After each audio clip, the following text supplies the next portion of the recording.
A few months ago, I had an experience that has stuck with me. It wasn't a paranormal experience or particularly unusual. In fact, it was rather mundane, but the effect it's had on my mental state is comparable to that of a nightmare. The difference being that nightmares terrify through irrationality and symbols. This experience was grounded in plain, everyday reality.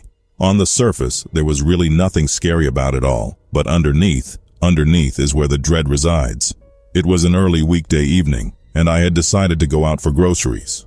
I don't have a car, so I got on the bus, did the shopping, and was heading back to the bus stop, holding 4 bags of groceries, when it started to rain. Only a light rain, but one that hadn't been in the forecast. People were still getting off work at the time, so quite a few were already waiting at the stop when I got there. The bus arrived on time, but it was packed. Rather than get on only to stand with my grocery bags for the entire ride, I decided to wait for the next one. But because sitting around makes me restless, I left the bus shelter and started walking down the street towards the next stop. I had my earphones in. Music was playing. It was nice despite the rain. The music drowned out the noise of the street. The darkness was soothing. I passed one stop and kept walking. Suddenly the rain started coming down harder, and I picked up the pace, hoping to get to the next bus shelter before I got drenched. There was a little plaza up ahead, and a few cars had lined up to turn from it onto the street, but the first had inched too far forward and was blocking the sidewalk. It was a gray SUV with tinted rear windows, and as far as I could tell, there was only the driver inside. I could see him looking at me. I looked at him too. He was in his 50s, gray-haired, and wearing a baseball cap. I figured he was feeling bad for blocking my way. As I got level with him, I saw his driver's side window slide down, and he said something to me that I didn't hear because of my earphones. I took one of them out, being returned abruptly to the noise of the street, cars, and harder falling rain, and he said, "Horrible weather. I can give you a ride if you want." He smiled, and as he did, I felt a chill pass through me. At the time, I rationalized it as caused by my being wet in a summer wind that had turned colder. But even then I noted the weird contrast between his mouth, which had curved into a grin, or at least the appearance of a grin, and his eyes, which were deep but vacant, blank. It was as if his smile had been disconnected from his eyes. This wasn't friendliness, but an impression of it. The inside of the SUV was well lit. Beside the man, I saw the passenger seat covered in clear plastic, on which rested what looked like a toolbox. "Let me just move my things," he said, still maintaining the same synthetic facial expression, reaching for the box. I caught just a glimpse of metal as he moved it onto the back seat. "It won't be any trouble." I clutched my groceries tighter. "Thanks, but I'm good," I said, squeezing between the front of the SUV and rushing traffic. The world seemed somehow darker contrasted with the SUV's bright interior lights, as if night had fallen, and kept falling. Cars drove by uncomfortably close to me. Looking inside the SUV as I passed, I noted that it was impeccably clean for a vehicle carrying tools, although the toolbox itself had also been clean. Unused, perhaps. The man, too, seemed almost sterile in his cleanliness. Why was there plastic draped neatly over the passenger seat, I wondered, and my mind provided dozens of possible answers. We're trained to do that, aren't we? To come up with explanations of why our instincts are wrong. Don't judge a book by its cover. Give people the benefit of the doubt. Guard against bias. Guard against stereotypes. If he were a woman, would I still be scared? My mind asked. No, was the answer. My heart beat in tune with the precipitation and the music still playing in one of my ears. Thump, thump, thump went the SUV's windshield wipers.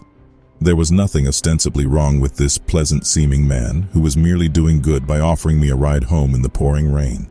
Yet instinct told me, don't get in the SUV, keep walking and don't look back. You sure? He asked. Thanks, I'm good, I said, soaked by now and barely registering any sound except the blood coursing through me. No worries, friend. The words blended with the rain.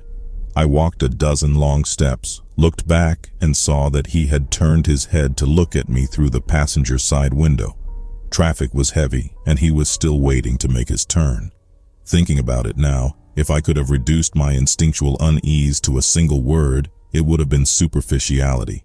Everything about him was surface, a filthy surface, scrubbed spotless. He was an approximation of a human, his smile, his clothes, even his age. Only his eyes had given him away, portals into a devouring nothingness. I had never and haven't since experienced eyes like those.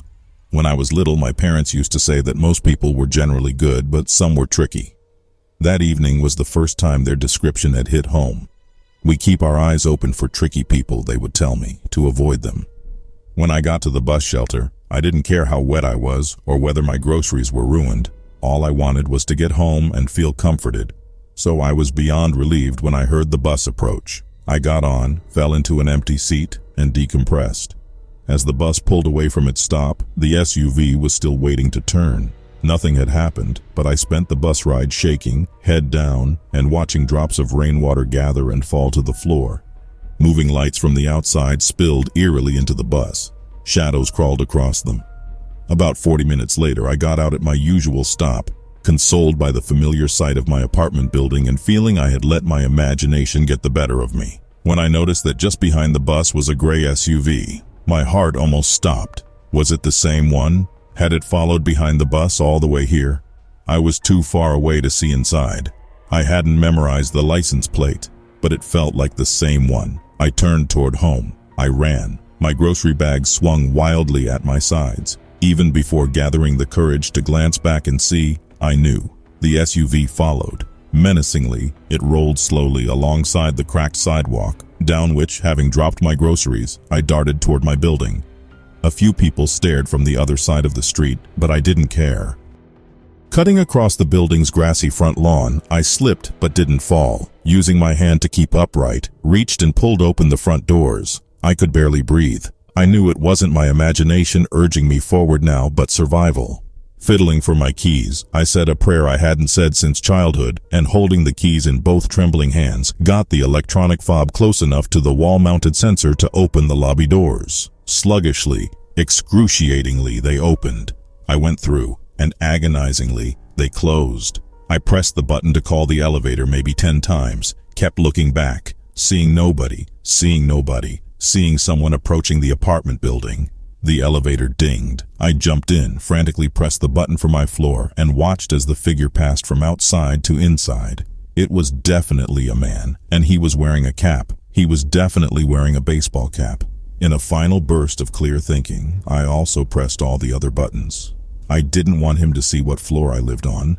I wanted the elevator to stop on every single one. The elevator ride took forever. Finally, I arrived on my floor, attacked the lock with my key, entered my unit, locked the door, pulled closed the security chain, and slumped against a wall. Breathing, I listened.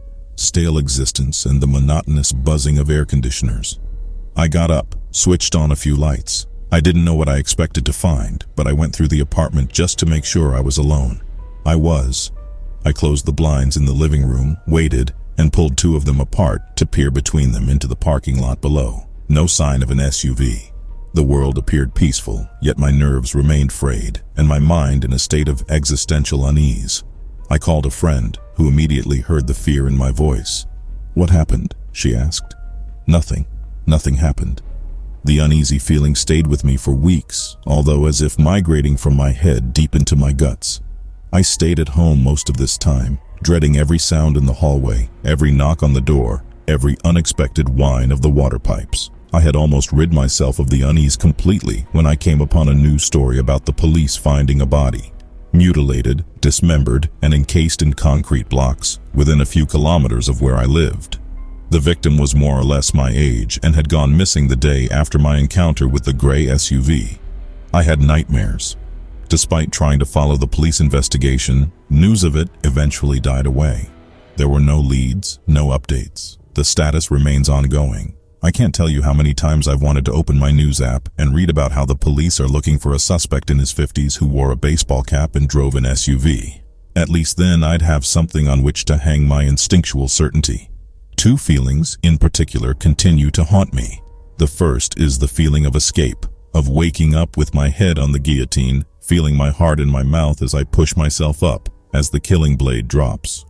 While this should be a good feeling, it comes at a cost, which is knowing that no one can truly escape fate, and because once I evaded death, it must soon return for me. The second feeling is guilt. I feel overwhelmingly responsible for the death of the actual victim. I was his first prey. If I had accepted his ride, she would still be alive. On some nights I have dreams from which I wake sweating and sensing, for a fleeting moment, the weight of concrete on my limbs, the disconnection of my body, and I know that it should have been me, under his tools. It should have been my blood on his plastic sheet.